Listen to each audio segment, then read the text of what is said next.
Awesome. And we're live. All right, we're perfect. Good morning, Kevin. We're going to be here with Rachel, and we're going to be talking about coding today and what we discovered in our excitement of all the coding that we did, and hours of coding that you guys. I know. It was so interesting. Rach, tell me what was interesting then.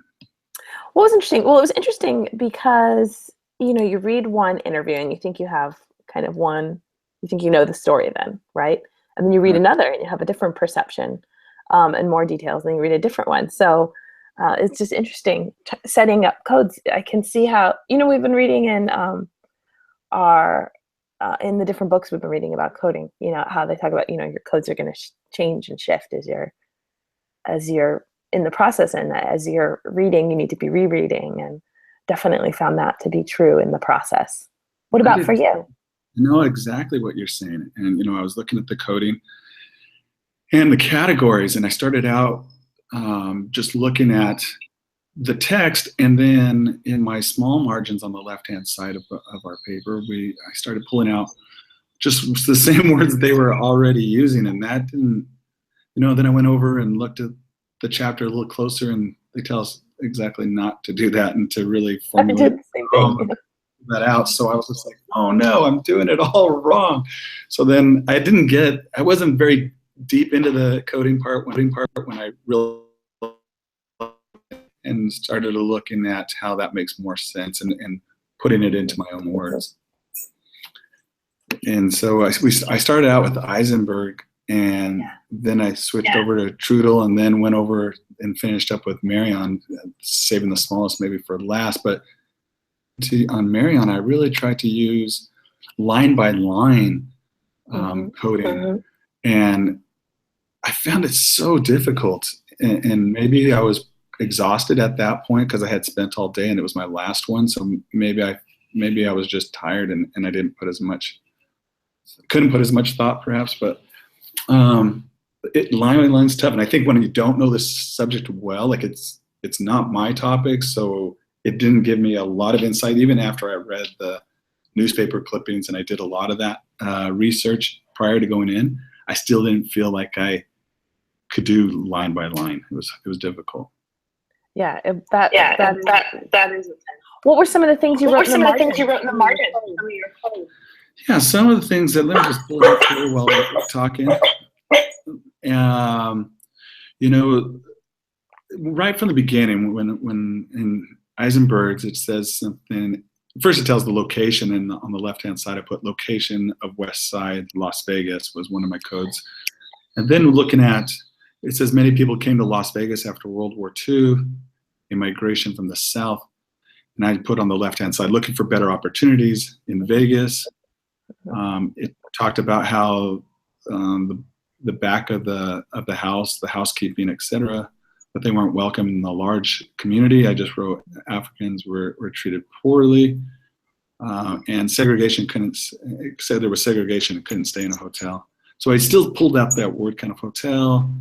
Maybe I could have said something like conditions, or we're not equal, or I guess I could even now think about could have coded it differently.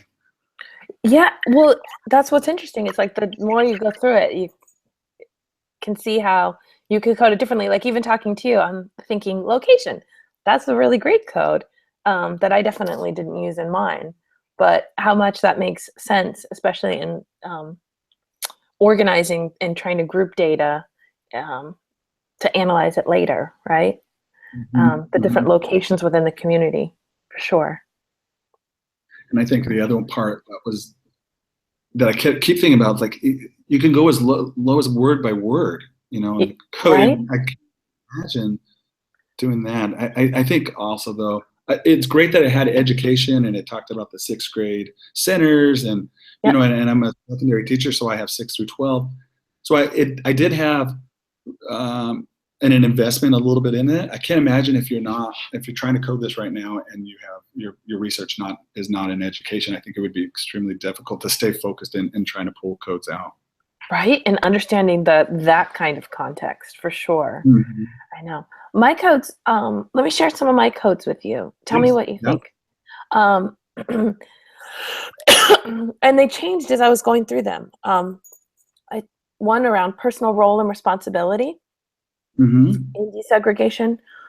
One, just there were so many different organizations talked about, organizations' roles and responsibilities, community roles, personal perceptions of role, community perceptions of Mm-hmm. role, planning, implementing, personal evaluations of the process, community response, and then also the person being interviewed, their perceptions of the community response were some of mine. And I think the more that you read it, I think I Mm-hmm. could have changed them.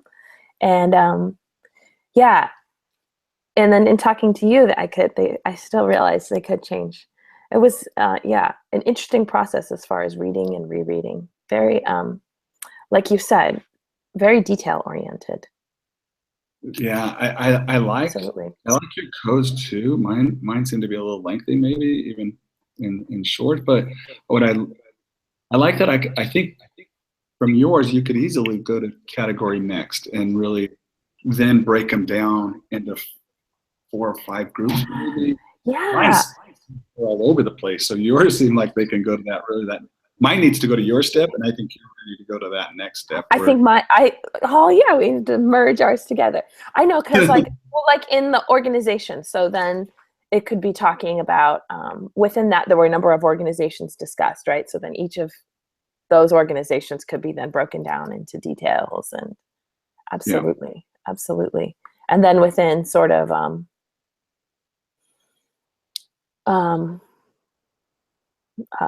community roles, I mean, that could get broken down into different community members that were involved, for sure.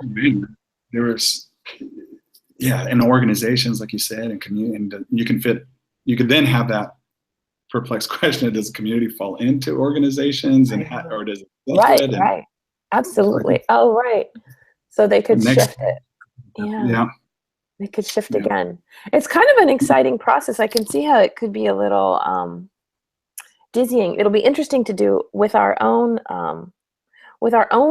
data, and I'm interested in the process of in the topic of how kind of our own assumptions, because as you read them, you think like we talked about, you think you kind of know the story, and then you read another interview and you think you've got that. And I'm thinking about in my own interviews, I think I know what people are going to say, and so I have to remain kind of open yeah, and to unbiased. yeah, and open and unbiased throughout the coding process, so I can see how the reading and rereading comes in. Yeah, And then maybe even I know we've read about like member checking, like checking in with different people to see yeah. what they think. I think that's, and I gotta be careful on having leading questions when Right, doing the interview. right, You're like, you're almost there. You should say this, and let me another give me the answer that I'm looking for. So I think right. questions too. That is such a good point, Kevin. Yeah, your follow-ups could be leading. I could see how I could do that. Like, oh, I think you mean this, right? Just say it. Yeah, let me Yeah, get some clarification. You really mean? right. I know.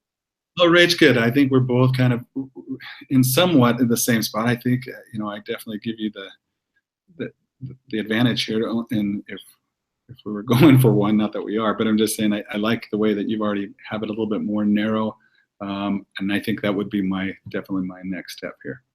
Well, I was just going to say that I like the way that you have yours, and it makes me think that in this process, how important it is to talk to people about what you're doing and to kind of check in with other people who kind of have their eyes on the same thing, to see like, oh, hey, are you seeing what I'm seeing? Are we? You're a trooper for getting up at 6 a.m. to have this. That was awesome. I'm glad that we. And what time is it in Brazil where you are? Yeah, it's a 10:30, I guess now. Nice, so. Nice. I know it's still the sun's just coming up, which is awesome. So good. So well, cool. Thank you everybody for watching. We appreciate you taking the time. I hope you gained something from this, and I hope so. No, I certainly did. Thank you, Ray. I did as well. Thank you so much. This was fantastic. It was great chatting. We'll talk soon. Okay. Thank you so much. Talk to you later. Okay. Bye-bye.